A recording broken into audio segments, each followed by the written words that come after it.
que tus palabras sean mis palabras. Háblame, Señor, directo al corazón. Feliz Pascua de Resurrección. Te habla tu hermano y amigo Dreni del Rosario.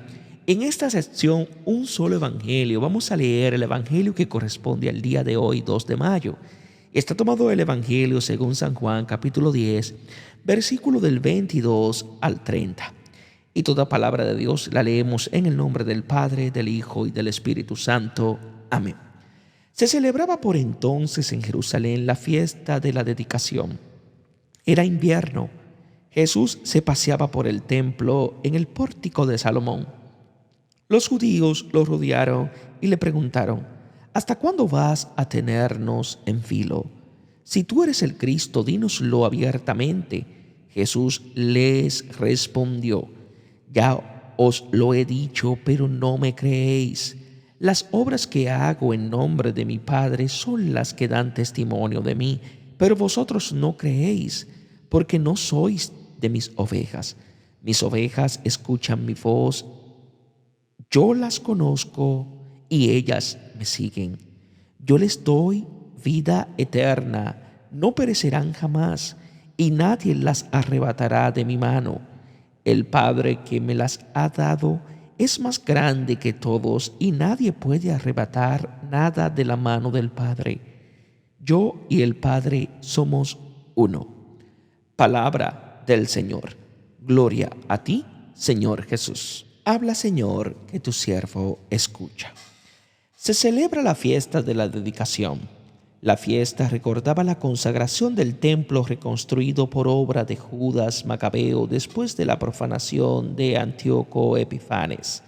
Es la Hanukkah, consagración, denominada en griego enkainía, renovación, ya que rememoraba la reconsagración del templo.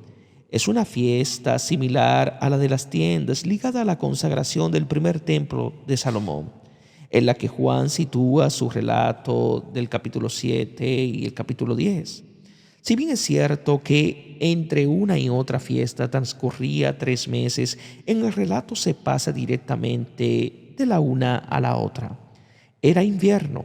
La Hanukkah cae a mediados de diciembre y es en consecuencia la fiesta invernal de las luces, siendo el invierno la estación muerta, sin vida, con tiempo feo y borrascoso. En ese clima helado tiene lugar el proceso contra Jesús que llevará a la decisión de darle muerte.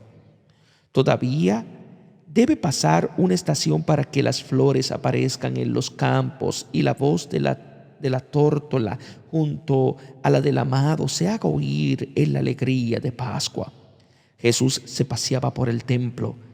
En este mismo lugar, poco antes, ha intentado capturarlo, apedrearlo o asesinarlo, pero él se siente en casa de su Padre y allí se pasea libremente. Al final del proceso saldrá de allí arrancándose de sus manos. En la fiesta de la renovación del templo se decidirá la destrucción de aquel templo que él reconstruirá a los 3 días, como había dicho en su primera visita al templo. Lo rodearon los judíos. Hace referencia al Salmo 22, en donde el Mesías se ve rodeado por sus enemigos. Está cercado sin escapatoria como la víctima elegida. Es este el último desencuentro entre Jesús y sus enemigos antes de la pasión. Cuando de costumbre en Juan los judíos no designan al pueblo de Israel, sino a sus dirigentes que se han mostrado renuentes a aceptar el testimonio de Jesús y se declaran en franca oposición a él y a sus discípulos. ¿Hasta cuándo nos quita la vida? Nos va a tener en vilo. Al pastor que pone su vida en provecho de las ovejas, se le acusa de quitar la vida. La expresión cargada de significado en el contexto quiere decir quitar el aliento, no dejar vivir, dejar en suspenso, en duda mortal. Y es que de ser Jesús el Mesías, inexorablemente deben morir las falsas expectativas de los jefes, más aún deben morir ellos como jefes. Si tú eres el Cristo, dínoslo. Es idéntica la pregunta que los otros evangelios se le formula en su proceso ante el Sanedrín. En los discursos anteriores, Jesús se ha revelado como el Cristo, el pastor prometido, mejor como el propio Dios pastor de su grey. Tal revelación se juzga como escándalo y locura, por cuanto Él es pastor en su condición de asesinado por los sabios, es Señor en cuanto crucificado por los poderosos, y no cabe alternativa. Si ese es el pastor, los jefes del pueblo no pueden ser sino los salteadores y ladrones, de cuyas manos Dios mismo ha venido a liberar su rebaño. Abiertamente los jefes desafían a Jesús a declararse abiertamente Mesías para tener de qué acusarlo ante los romanos, que no tenían miramiento ni consideración con cualquiera que abrigara aspiraciones mesiánicas. Ya se lo dije y no creen. Es la misma respuesta que da Jesús en Lucas capítulo 22 ante el Sanedrín. Todo cuanto ha dicho y hecho y el evangelista ha referido apunta al mismo y único propósito, que nosotros creamos que Él es el Cristo, el Hijo de Dios. Pero aquellos que tiene enfrente no pueden ver ni creer porque son ciegos que creen ver. De otra manera no habrían crucificado al Señor de la gloria. Las obras que hago en nombre de mi Padre son las que dan testimonio de mí. La respuesta de Jesús se centra en las obras que realiza en nombre de su Padre. Su última obra ha consistido en abrirnos los ojos para hacernos llegar a la luz. El hombre depositario de la palabra necesita indispensablemente ver la realidad, conocer la verdad, para que en él todo lo creado encuentre su propia luz y descubra su sentido pleno.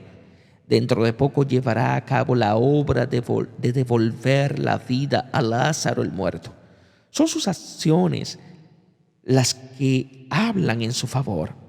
El criterio para reconocer que las acciones de Jesús son de Dios es el hecho de que nos abre los ojos y nos da vida y libertad. Es un error afirmar que se cree a la sola palabra por pura fe, ya que toda palabra expresa siempre un acontecimiento cuyo significado se ha comprometido, es decir, la realidad en cuanto es comprendida y comunicada. La palabra de Jesús permite leer sus obras como signos de aquel Dios que da luz, vida y libertad. Son ellas las que dan testimonio de Él como Mesías. Ustedes no creen porque no son de mis ovejas. A sus adversarios les resulta imposible creer en Él, porque en vez de seguirlo a Él, el buen pastor, obedecen a otro pastor, la muerte. Creer o no creer no es algo teórico, sino eminentemente práctico, como que es una actuación de nuestra libertad por la que decidimos sobre qué fundamento queremos construir nuestra existencia. El hombre de una u otra forma vive de la fe y cree en aquello a lo que confía su vida, trátese de ideas, cosas o personas. Si la confianza no se pone en quien da la vida, se acaba por confiar en los propios ídolos que la quitan.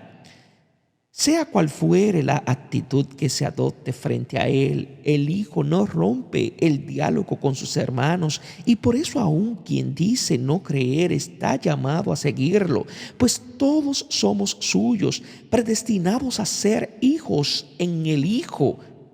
Desde el capítulo 9 Jesús se viene dirigiendo expresamente a quienes no creen para que vea su propia ceguera y desee la luz. Es el buen pastor que va en busca de la oveja descarriada. Mis ovejas escuchan mi voz y yo las conozco y ellas me siguen. Estas palabras hacen el empalme con el discurso anterior sobre el pastor. También sus adversarios están llamados a escuchar su voz, por lo que precisamente se dirige a ellos. Yo les doy vida eterna y jamás perecerán. El que cree en el Hijo enviado por el Padre tiene vida eterna. su propia vida de hijo que Él ha venido a poner a disposición de todos para que no perezca nada de lo que el Padre le ha dado. Es una vida que vence la muerte, una fuente de agua que brota, ofrecida a todo el que tiene sed y se llega a Él, y nadie las arrebatará de mi mano. La mano expresa la fuerza, el poder, la capacidad de obrar. El buen pastor asegura la vida de sus ovejas. Su mano, que es la misma del Padre, las defiende efectivamente de ladrones, salteadores y lobos. En el momento justo en que Jesús expresa de sus enemigos y de los enemigos de la grey, alienta y fortalece a sus discípulos. Y lo hace dándoles a saber que su muerte les causará escándalo y les acarreará toda clase de dificultades que tendrán que encarar. Perseguirán al pastor y se dispersarán las ovejas, dice el evangelista Marcos en el capítulo 14. Pero el resucitado las reunirá después de la Pascua. Entonces descubrirán la omnipotencia de su mano precisamente cuando sea clavado en el leño de la cruz. Mi Padre, por lo que me ha dado, es el mayor de todos. Los manuscritos ofrecen de esta frase 4 variantes principales debidas al género neutro o masculino del pronombre y del adjetivo mayor, lo cual supone que al ofrecer el texto original especiales dificultades de comprensión, muchos se han aventurado a proponer interpretaciones distintas. Aquí proponemos la lectura más difícil con el pronombre en neutro y el adjetivo en masculino, porque creemos que se ajusta mejor a lo que viene enseguida.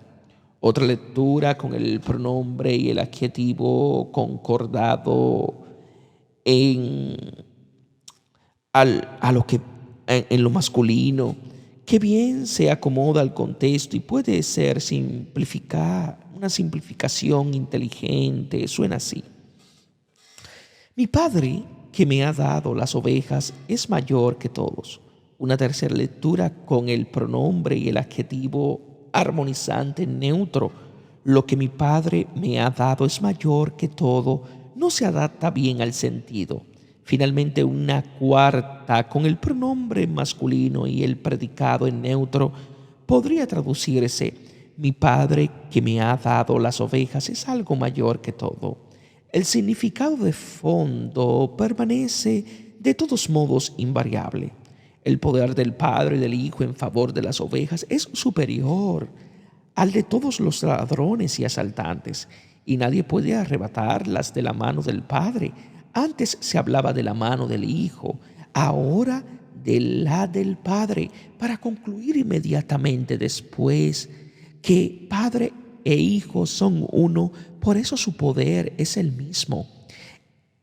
El de Dios, amor más fuerte que la misma muerte. Yo y el Padre somos uno. Aquí se alcanza el clímax de la revelación de Jesús y se corresponde con su afirmación sobre el Hijo del Hombre que se sienta a la derecha del poder de Dios. El Padre y el Hijo son plena comunión de amor, un único ser y obrar, comprender y querer. Es el misterio de Dios que es uno, pero no solo es responder que lo que es, pero de otro modo. Es el otro propio Dios, el Hijo que es una sola cosa con el Padre. Que Dios os bendiga en sabiduría y en santidad.